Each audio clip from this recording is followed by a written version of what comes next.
The President of the Council has just briefed you on what happened in the closed session of the Security Council, in which the Joint Coordinator, Mrs. Sigrid Kaag, briefed the members about the progress achieved in the what is called, technically speaking, the exportation of the chemicals outside of Syria. As you have just heard, the President of the Council saying that a solid progress has been achieved in exporting these chemicals outside of Syria. Nearly 90% of the Syrian chemicals has been exported, and Syria is very close, very close to completing successfully the removal of its entire chemical stockpile. This has been confirmed, corroborated, and reaffirmed many times by the Joint Coordinator as well as by the OPCW in The Hague. Mr. Uzumchu himself issued a report yesterday confirming that up to 88.7% of the what is called priority compounds, category 1, has been removed, and only a few shipments remain in order to finalize the removal of the entire chemical stockpile. So not only a solid progress has been achieved, but there is a clear crystal cut indications that the Syrian government's commitment towards respecting and observing the deadline will be respected, fully respected, hopefully, unless, of course, there are terrorist attacks on the convoys by the terrorist and armed groups operating in some parts of Syria. I'm in your hands.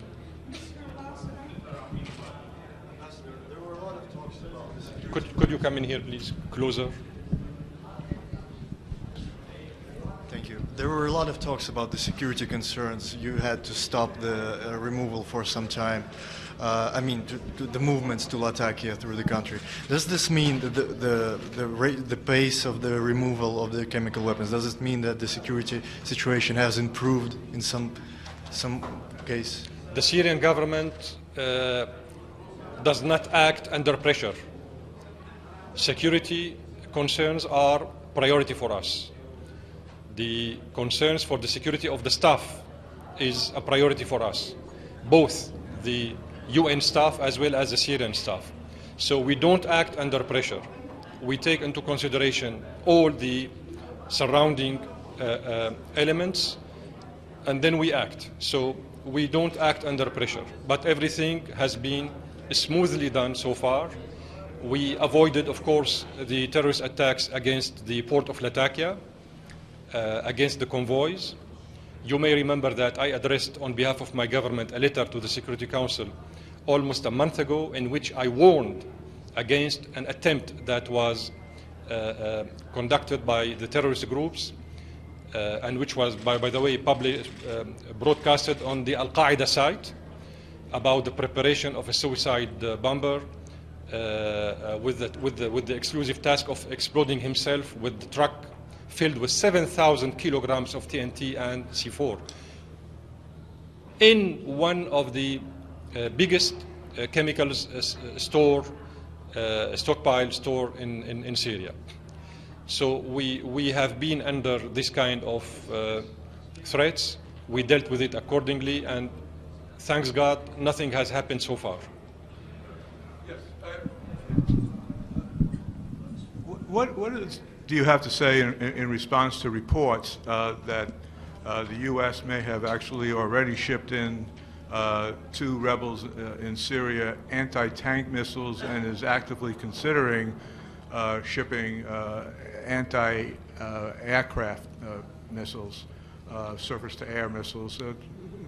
Do you have any comment on those This reports? this is a regrettable decision taken by the American administration, because Washington, as you know, is one of the two initiators of the Geneva talks. So Washington, on one hand, should respect its commitments towards the Russians and al-Ibrahimi and the Syrian government, that it is one of the initiators, two initiators, helping facilitating a political settlement of the Syrian crisis through the national dialogue by the Syrians themselves. So on one hand, Washington breached this commitment, and on the other hand, Washington unfortunately is helping offshoot branches of Al-Qaeda elements operating inside Syria by providing this kind of weapons to the terrorist groups in Syria. It's a pity. This is what we can say. It's really a pity.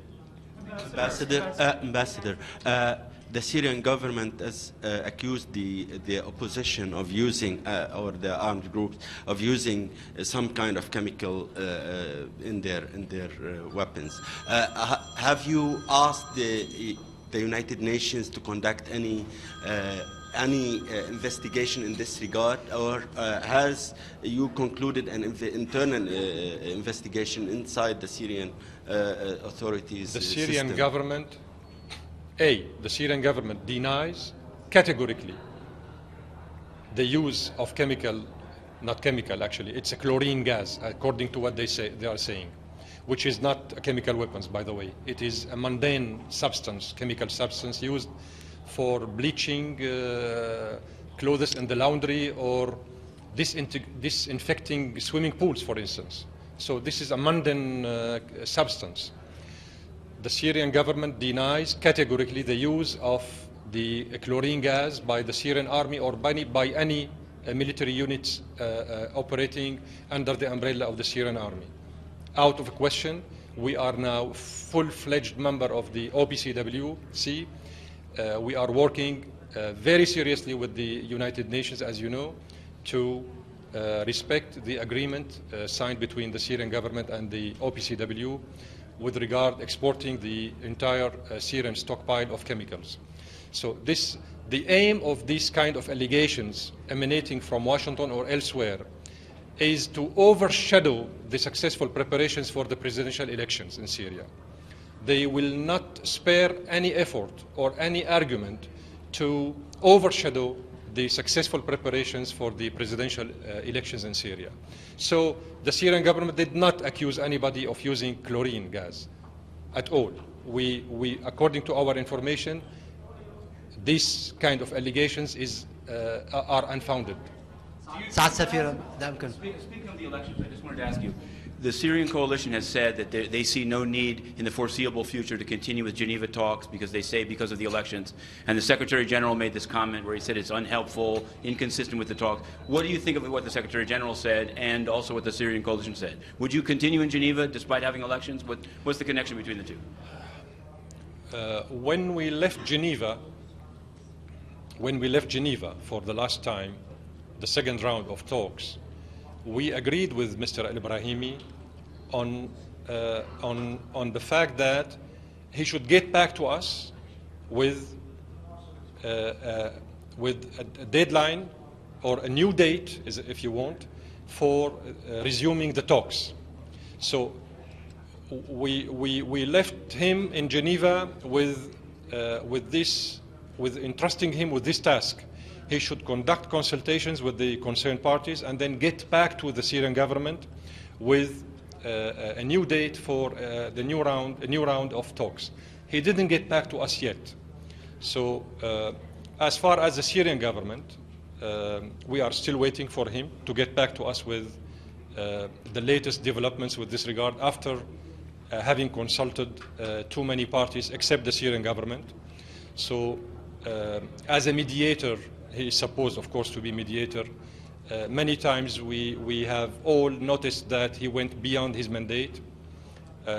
He wasn't mediator anymore. I mean, he made many mistakes, but still we are ready to cooperate with him if he wants to resume his Geneva talks. Yeah, now, with the adoption of the national dialogue by the UN Security Council, now, have you considered the demands of the opposition in Syria? What are they really asking for? Is a national dialogue visible?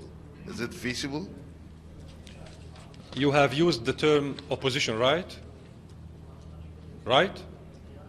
You are not answering. There are two contending parties. No, you have just said opposition. You used the word opposition, right? Why you are laughing? Okay, Why you are laughing? You is are asking a serious question and you are expecting from me a serious answer, right? You have used the word opposition in your question. I am concerned about national dialogue. I have forwarded today, a letter to the Security Council members as well as to the Secretary General. Today,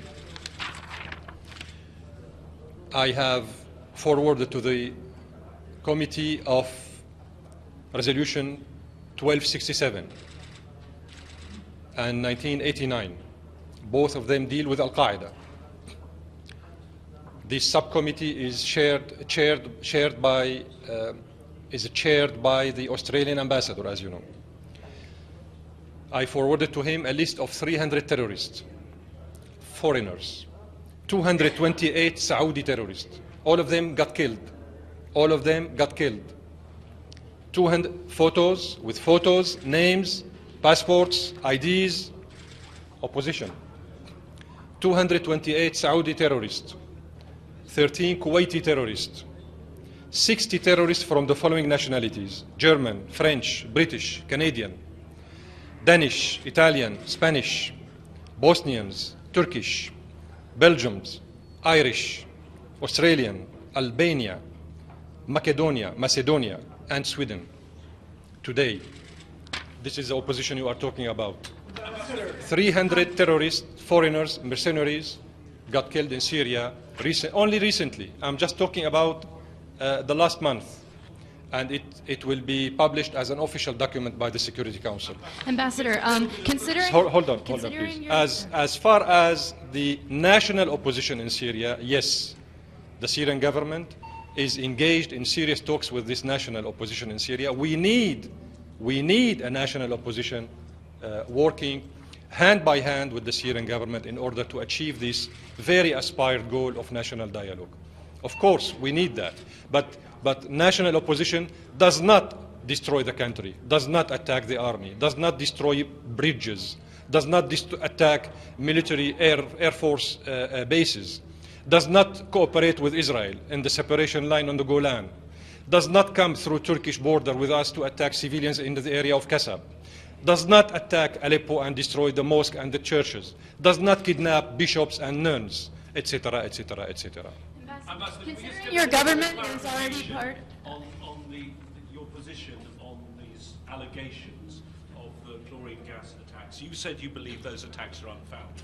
The Security Council President has now said they want an investigation. Will you support an investigation if one is launched? And who do you think should carry out this investigation?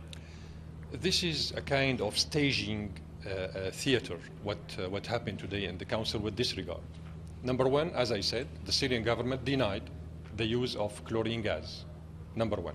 Number two, I said that those who are presenting such false allegations have only one aim in their mind, which is to overshadow the successful preparations for the presidential elections in Syria. Hold on. I will answer your question. I know where you want to go. I know. I am reading your mind. Three, long time ago, when the terrorists attacked Khan al-Assal in Aleppo, if you remember, and I talked to you many times at the Stakeout on this issue, specific issue, we asked the Secretary General and these very kind and nice people inside the Council who are asking for investigation today, we asked them at that time to investigate whether a chemical attack took place in Khan al-Assal or not. B, who did it? They made huge pressure on the Secretary General at that day. These guys, the polite and kind guys, made huge pressure on the Secretary General to accept, to agree on the fact that the UN should investigate whether the chemical attack took place or not in Khan al-Assal, but they apologized with regard B, which is identifying who did it. So from the first moment of this issue, so-called chemical use, the use of chemicals in Syria, they were against investigating and identifying who did it. Now, after the mission of Dr. Selstrom is over, as you know, Dr. Selstrom did his best, came up with the report, which was discussed in the Security Council. He couldn't identify, he couldn't go to Khan al-Assal, just for your kind information. Till now, Dr. Selstrom did not go to Khan al-Assal, which is the main purpose of the agreement between the Secretariat and the Syrian government. Still, they didn't allow him to go to Khan al-Assal to investigate what happened there. Why? Because they knew who did it, because they forwarded these chemicals to these terrorists in Aleppo to be used against Khan al-Assal. So, Ambassador, I know you can read my mind. Will you let I haven't in? finished reading your mind. Okay. Number four, asking today to investigate what happened is not genuine. They are just looking for, as I said, overshadowing the elections and undermining these elections under the false flag of investigating what happened in some areas they are talking about. These guys who are backing the terrorists and providing them with weapons, TOW missiles, anti-tank, US-made missiles, by the way, provided to the terrorists by a Western nation.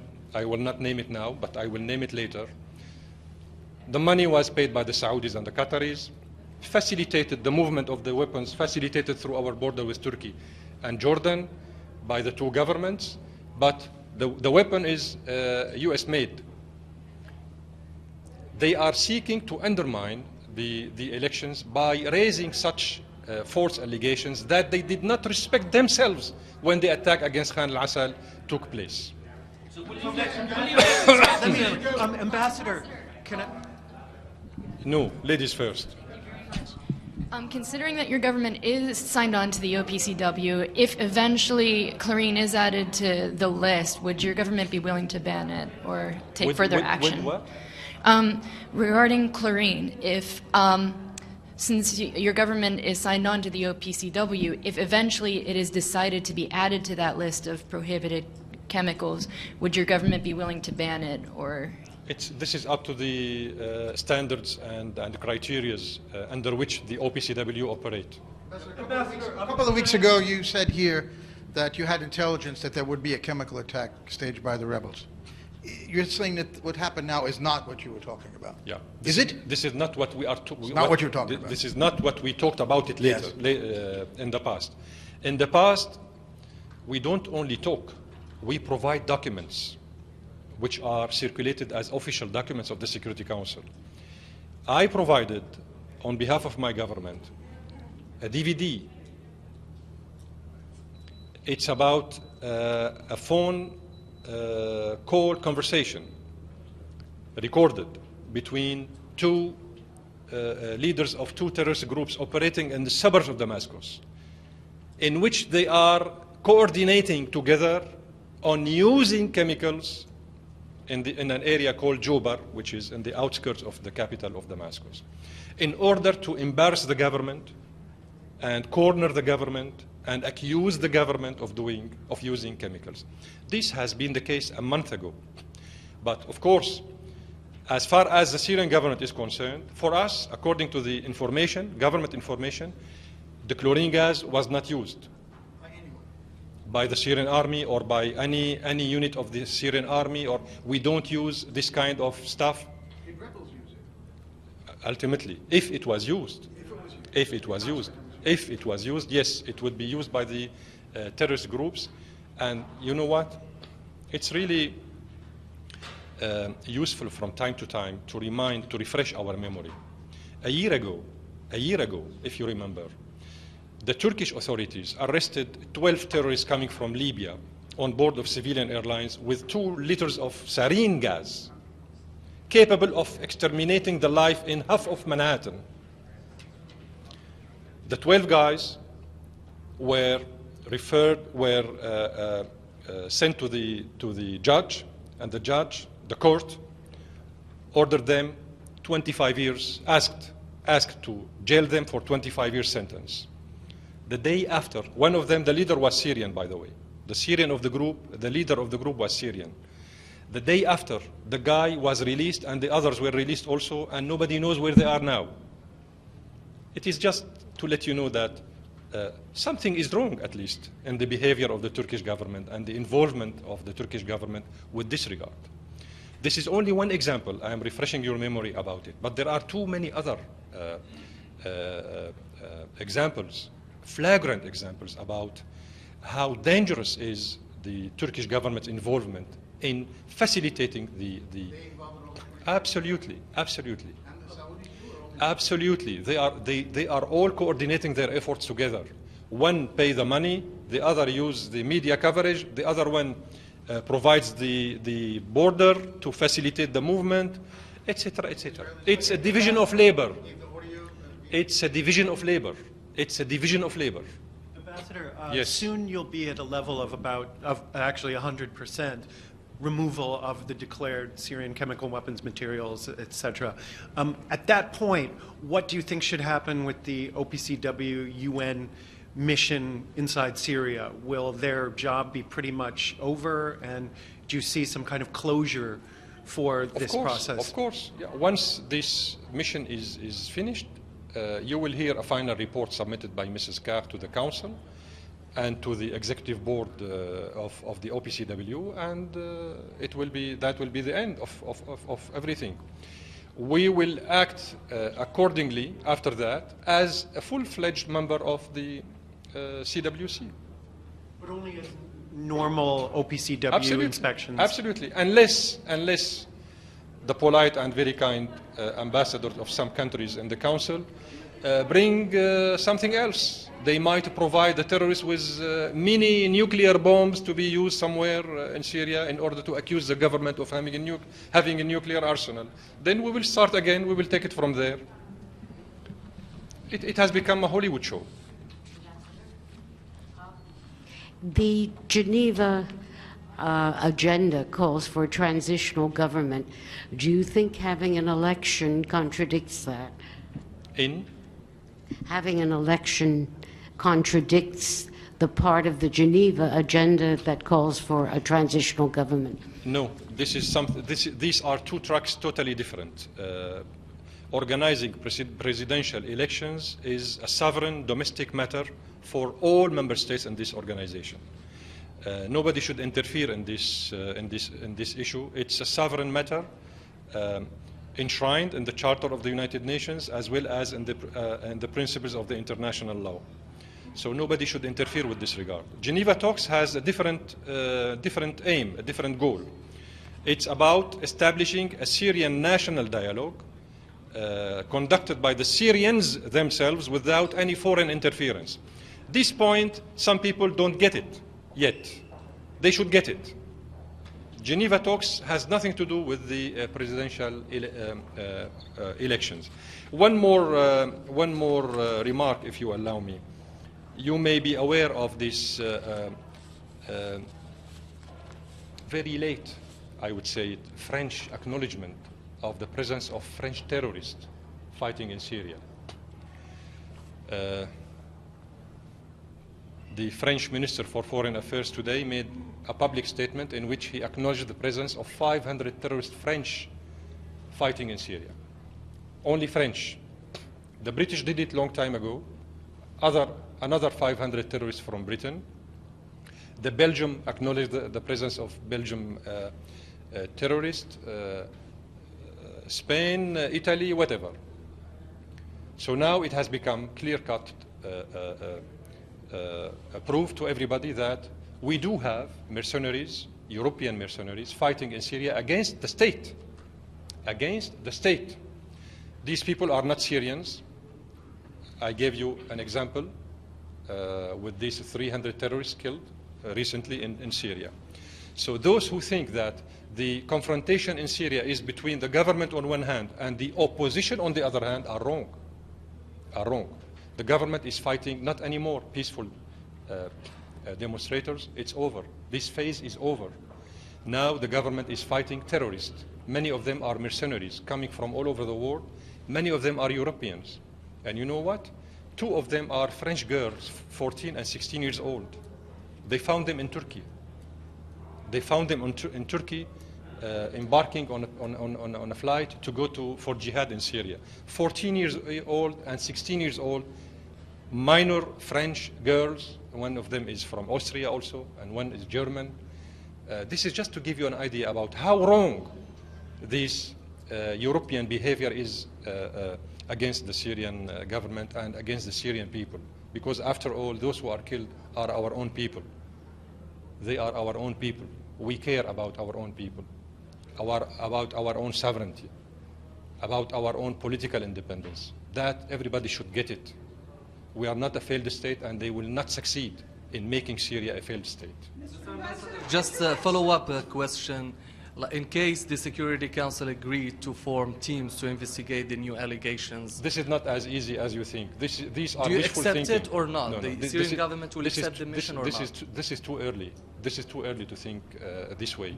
I said many ambassadors in the council, members, distinguished members, they know what are the motivations behind such allegations. So this is not as easy as you think. Mr. Ambassador, a question on elections. Will the government allow people Syrians who have left the country and are now refugees in neighboring countries, vote in the elections?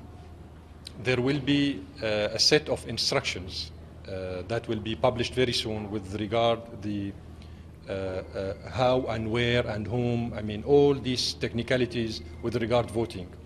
I don't have yet these details, I mean, these instructions, but these instructions will come very soon so that all the Syrians might be able to vote, wherever they are. Ambassador, if I can just ask one more question, and I do apologize if I missed, probably you answered already. On which stage, from your point of view, what you are understanding here at the UN and from the Secretary General, is the Geneva talks, whether it's in the phase 3, Geneva 3, or any other phase that you can characterize? I have no information with this regard.